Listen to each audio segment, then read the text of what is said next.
so-called speeches have been invited by the disclosure from the court.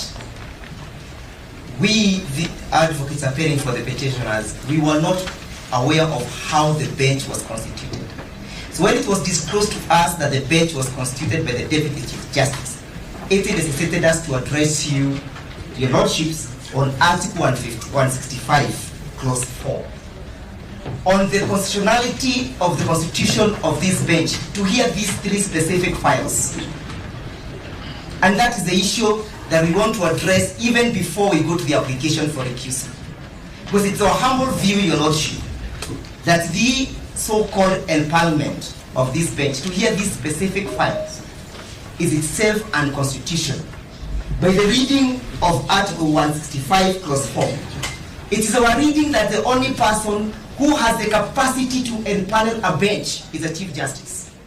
So we want to urge this court to perhaps interpret for us whether the Deputy Chief Justice can empanel a bench. Number 2, your lordship, is where did the Chief Justice get the authority to empanel the bench? Was the Chief Justice present? Why did the Chief Justice execute her functions and her mandate under Article 165 Clause 4? What was the necessity of the delegation of this function?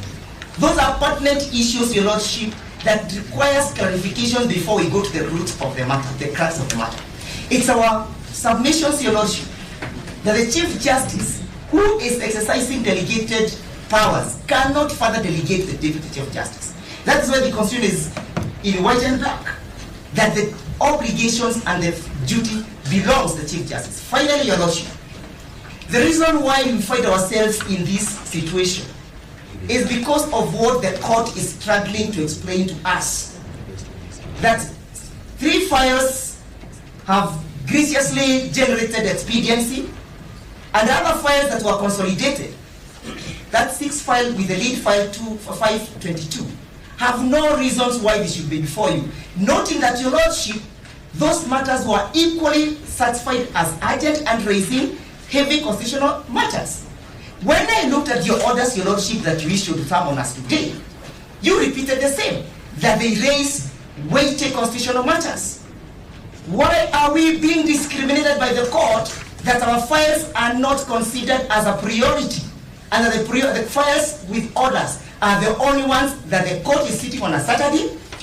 The Chief Justice is empaneling, the Deputy Chief Justice is empaneling the bench. We are called, in a lightning speed, to appear before you. Is it not because there are some orders that the state wants to vacate? You cannot run away from that reality, your lordship, most respectfully. My lord, with your